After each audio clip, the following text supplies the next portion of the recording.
Found your time settling into Brighton, into the area? I just feel like one of them now. Yeah, yeah. I'm Very used calm. Exactly. I'm used to everything, and yeah. I imagine it's very different to living in Paris. There's no much difference, to be honest. Maybe the little difference there is because I was living in Paris and here in Brighton. Just two different cities. This place is like pretty cool, but I like it here, to be honest. And what do you do on your days off now that you're getting settled and having time to yourself here? Sometimes I just go out alone just to walk around the city.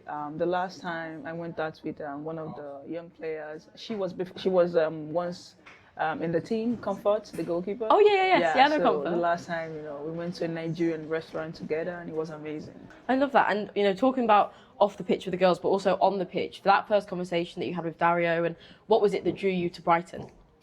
To be honest, Dario is this kind of a person. When he talks to you, you don't say no. Like, I don't know what he did that first day we spoke, but then I was like, yeah, I want to be in this team. I want him to be my coach. Yeah. So, I mean, right from the first day I met him, I knew it was going to be in Brighton. Yeah. Yeah, and how are you finding it? With the Brighton's ambitions, I feel like having watched them over the last few years and watching the journey that the club's going, how excited are you to be part of that journey as the club grows? Yeah, to be honest, I feel so excited, and it's very, very good. Even before I signed, I just became a fan of the team. I make sure I watch every game. I love yeah, that. I promise you that I watch every game. I never miss any game. That's brilliant. Yeah, so coming here, being one of them, feels so good. I mean, it's a dream come true for me. I've always wanted to play in the WSL, and doing it with this great club is a big thing for me. Yeah, I love how they play, everything about the team. Yeah. How do you feel as a team you've all gelled at the start of the season? I mean, it was very, very easy. I don't know how they did that, but then, yeah, even some of the new girls, when I saw them talking to the old ones, in my head, I was like, have they been here before? I mean, they are so welcoming. You wouldn't even know who is the old player and who is the new player, and that's one thing I love about them. Yeah, they try to carry everyone along, and that's pretty good. And, Brighton, like we were saying earlier, are a club on the rise, someone to watch for sure. One of my dark horses, I think we'd say. I think been incredible. And, looking into your international career and the successes that you've had with Nigeria, how much more hungry, I guess, does that make you to bring that same winning mentality to Brighton?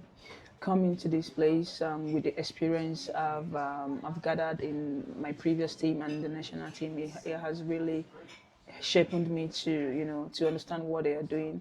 Just like when I was coming, my mom told me, don't be scared, you're equal to the task, just for you to adapt to the style and the system and everything, yeah. Yeah, and I think I'd love to talk to you a little bit more about Super Falcons and you guys' successes in AFCON, but also about the growth of the women's game in Nigeria and I guess in Africa, because we don't have much information on it over here. Like, could you talk to me a little bit about what women's football is like in Nigeria? The league is very good. It's very, very good. If you watch 90% of all the players in the Super Falcons today, we all played in the Nigerian league. Apart from the ones who were born in the US, it's a very good league, very competitive, very, very competitive. And I'm glad that today so many of us are playing in the Europe, in America, coming from the league. And there has been so many investments in the league that the football in Nigeria is growing, and not just in Nigeria, in the whole of Africa. As you can see, the Moroccan national team, they are rising so fast, and even the country as a whole, hosting a World Cup means a lot to Africa, and that's a big thing for Africa. Yeah, it's incredible. It's incredible. Yeah, and in England, for example, after England won the Euros, we noticed like a massive change. Almost felt overnight. Yeah. Have you felt that in terms of when you go back into international camp? Do you notice more eyes and more fans coming to your games? Have you felt the big change? Yeah, of course. Just like the previous game we played on Tuesday, it was a sold-out stadium, unbelievable.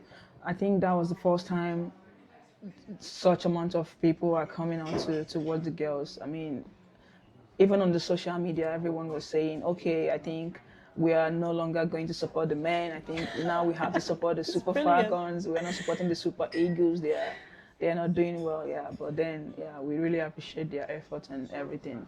And what are your hopes with the Super Falcons, but also with Brighton? That for the rest of your career, what's your ambitions? Where do you want to go? There's this thing that has always been in my head. Even when I moved to Paris, I told myself I want to win a trophy with this team before I leave. And it was just like the perfect time to win it with them before I left. And even when I was coming here, I told myself, I don't care how long I'm gonna be here, but one thing I'm very sure of, I must win a trophy here, and I think that's gonna happen soon because the team is very ambitious. The players are willing to work hard. They are ready to give everything, and we have super amazing staffs who are ready to work as long as they can. You know, sometimes in my head I'll just be thinking, don't they have families? Like they come out so early. No, to be honest. But that's very good. You know, when you're giving everything to the players, we the player we don't have a choice than to give everything also. So I think very soon it's gonna happen. Yeah.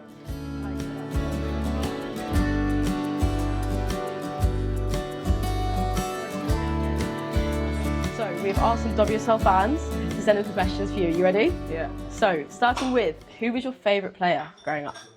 It was Perpetua Nkocha, the Nigerian striker. Yeah, the former Striker? Yeah. Yeah, to be honest, when I was growing up, I wasn't really a football fan. I was playing football, but I wasn't a fan. I don't even watch football games. I was just playing for the love of soccer. I never knew I was going to be here today, to be honest. Yeah. Wow. Okay. What is your pre-match ritual and what songs do you listen to on game day? I don't really have a serious pre-match ritual. I just do my thing, just try to stay happy, talk to some of the important people in my life, and I just play my music. I love Afro beats. Oh, okay. What music do we like? Talk to me. I listen to Burna Boy's song a lot. Yeah, like you don't cast last. I know you don't understand. I love the scene. Yeah. Exactly, Shy. Also, I love the song a lot. So I listen to it a lot. Whiskey, Thames. I listen to their songs a lot, yeah. Does Burna Boy go down well in the changing rooms? Because I feel like so many WSL players, and you ask them, they're all like, Burna Boy and Thames, that's it. Yeah, especially Thames. I think a lot of girls on the team, they like to listen to Thames song. Whenever they are playing it in the locker room, like everyone is singing along. I'm like, oh, good. Dance party. Yeah. I love that. How can you compare the physicality and competitiveness of the WSL to Defence League? To be very honest, I respect the French league. Like it's very competitive, the physicality and everything. But I think here in England is more stronger than it is in the French league. Yeah. Sure. And then we've got one more for you. Yeah. Do you see yourself as the best goalkeeper in the world? And if not, do you believe you can get there? I think I'm one of them. I agree. Playing for Brighton, playing from Nigeria, but then I respect every goalkeeper, and a big shout out to Hannah for winning the World Best Goalkeeper. She deserves it, and but I think I'm one of them. I'm very soon will be there. To be honest, and the thing is, all these things doesn't really matter to me. The most important thing is I'm helping my team to get where they want to be, to achieve what they want to achieve. That's just my main priority. And again, I'm improving on a daily basis. Perfect. I love that answer. Well, amazing. Thank you so much for your time today. Thank you so much.